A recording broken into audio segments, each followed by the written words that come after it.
Ladies and gentlemen, my name's Paul. Hope you're having an amazing day. Fantastic news if you're interested in the PlayStation 3, as Sony are bringing a local PlayStation 3 emulation to your PlayStation 5. At least that's according to some industry whispers, and we're going to get right into it after this message from the video's sponsor. If you're running a copy of Windows 10 which isn't activated, of course, not only do you have to worry about the missing customization options, but there's also that annoying Windows desktop watermark reminding you to activate. Today's video is sponsored by WhoKeys.com, and they've an excellent price on Windows 10 Professional as well as Home keys. Yeah, and they also of course sell games. I've bought a few Windows 10 keys with my own personal account to test everything was legit and worked in preparation for this sponsored video. You can pick up one of their keys for 25% off using the coupon code RGT in the checkout. There's links to their website in the video description. Also, if you're building a few systems, there's bundles available too. Again, you can check out WhoKeys.com and use the coupon code RGT for 25% off the listed Windows 10 key prices. The PlayStation 3 has an awesome back catalogue of games, but the PS5, up until now anyway, simply has not been able to run them. This is somewhat changing, with Sony making some changes to their online service offerings.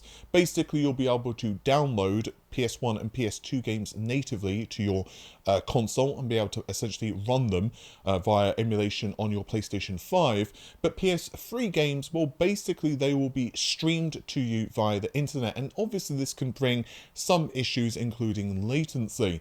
Now, one of the really strong elements of the Xbox, of course, is that you've had this really awesome backwards compatibility. It's by no means complete. For example, I've been looking at purchasing a few original Xbox games, and unfortunately they are just not supported on the Xbox Series X, but ultimately Microsoft have done a pretty good job here.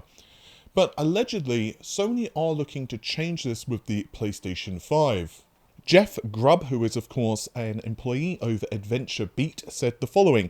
Since talking about this all week, he's referring to the PS3 on PS5 of course, I've asked around and it seems like Sony might be working on emulation for the PS3 on PS5. I wish that would come out and they would tell us about it, tell us that they care about this stuff, because it was missing from the PS Plus announcement. To me, it seemed they just didn't care about any of it. They just kind of slapped it together, put a new name on it, and then sold it. So PlayStation 1 and PlayStation 2 emulation at this point are just so easy. Like, PC has had PlayStation 1 emulation for like years. Like, even in the 90s you could run PlayStation 1 games on your PC really easily, and of course N64 as well. PS2 has also been around for some time now, but PS3 is a little trickier. The architecture behind the PlayStation 3 is notoriously, let's say, tricky in comparison even to the Xbox 360. Now, there are PlayStation 3 emulators for the PC. There's RPCS3, he says, trying to remember the acronym, and that's actually done a pretty good job. In fact, the emulator has come on leaps and bounds over the past few years, and you can run games, assuming your hardware is capable of it anyway, at something like 4K, and even increasing the frame rate as well, assuming again that there's patches or whatever else.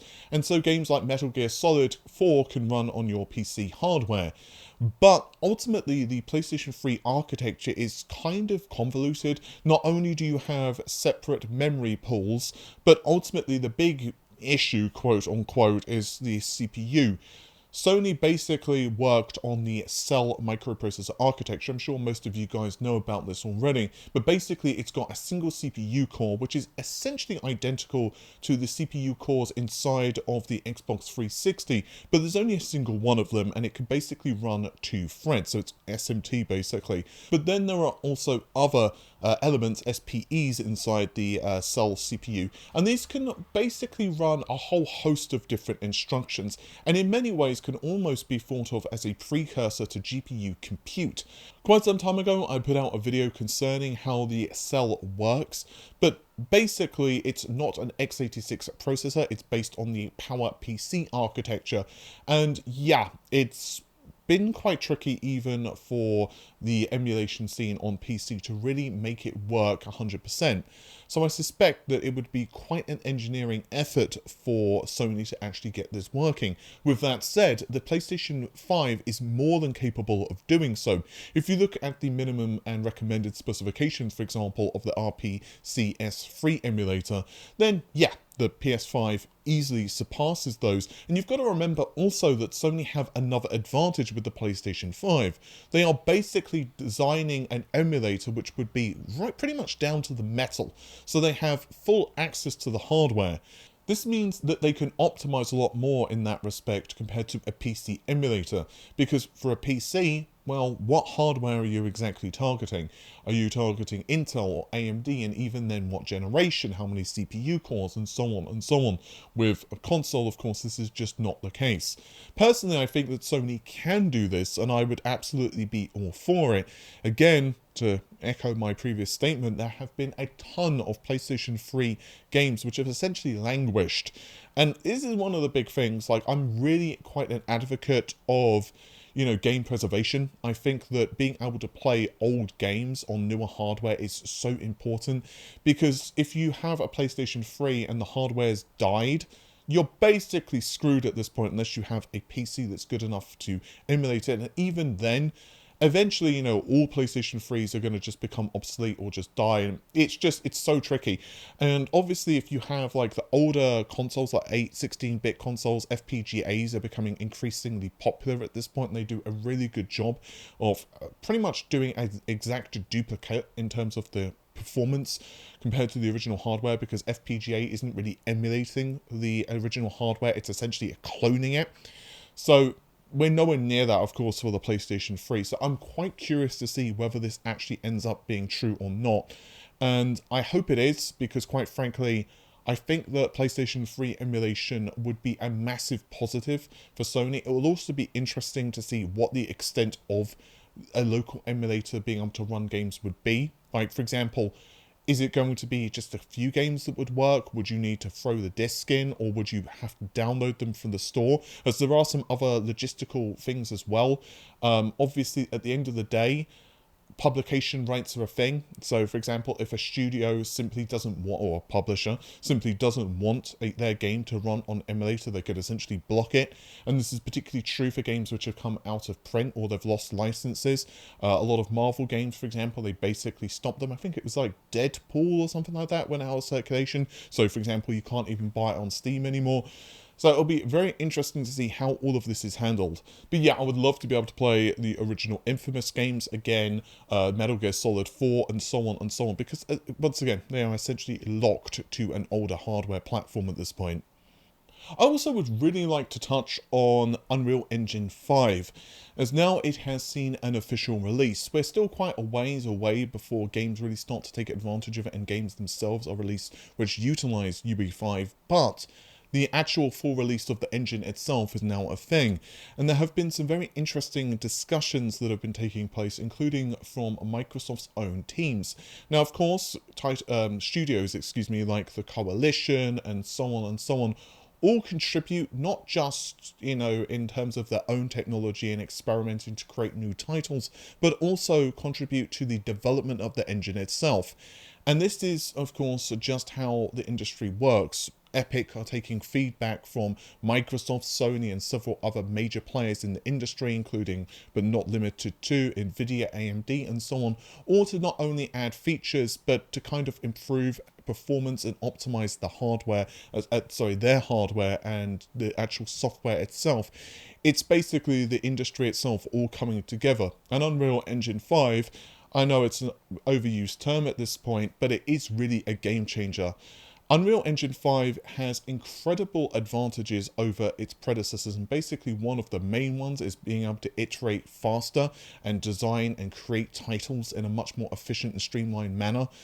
Nanite, for example, is a virtualized geometry system, and this allows developers to essentially take models from, for example, a ZBrush or Maya and plonk them directly into Unreal Engine 5. And then on the fly, the level of detail of the model itself, in other words, the number of triangles or polygons which make up that model, can be increased or decreased relative to the position of the camera. In other words, the closer you are to an object in the real world, of course, the better detail you can see. And so this same principle is put into Unreal Engine 5, and it makes it a lot easier because there's a lot less work. They don't need to create so many versions of a model, which then basically can create kind of, you know how you've played a game and when you get a little bit closer to a model, for example, you can see like the model clearly has changed to a higher quality one. Well, this is going to be a lot more seamless, for example, with Unreal Engine 5. That plus a ton of other really cool things like Lumen, which is a real-time lighting system. Basically, it's going to be pretty awesome. As a side note, I've actually talked a lot about Unreal Engine 5 in a podcast with Intel Graphics Bob Duffy, and also had Matt Hargett, who is a former Sony PlayStation engineer, and of course now he's working over at Roblox. So it's a pretty interesting conversation. I basically just shut up most of the time and let those guys talk because they really know their stuff. But if you are interested, you can search for it on the channel. It's really cool. At least I found it interesting. But this brings us to the coalition, because Microsoft's teams have been working extensively with Epic, and they found out some very interesting things. According to Kate Rayner, who was being interviewed at the Xbox Wire site, by the way, she is the Coalition Technical Director, so she definitely knows her thing. She said, and I quote, "A couple of things we're really proud of is the facial animations and just overall quality of the character models. We were able to utilize a preliminary version of our next generation face rig and hire an actor wearing a headcam to capture performance and partner with the cubic motion to bring it all to life. That, coupled with a control rig, helps us create someone who looks and moves in more realistic ways. You can see the impact of Nano already in the Coalition Cinematic Tech Test, which enables full quality movie assets to be rendered in real time. This means that our artists can create assets with tens of millions of polygons, scalable to scenes of billions and billions.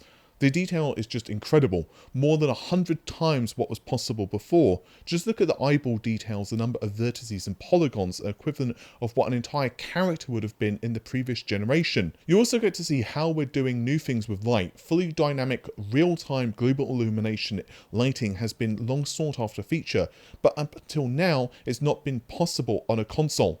Lumen is a total game changer." We're also going to see a plethora of other technology brought to the forefront as well with UE5, including TSR, or Temporal Super Resolution, which is a reconstruction technique. And basically speaking, I think UE5 on the next generation of consoles really does unlock what they are capable of. And it's going to be absolutely amazing to see what the Coalition's next generation of games actually looks like. I think that we really are still quite early in this generation, and I feel that, you know, with all that's been going on in the world, I don't need to go through the whole litany of things at this stage.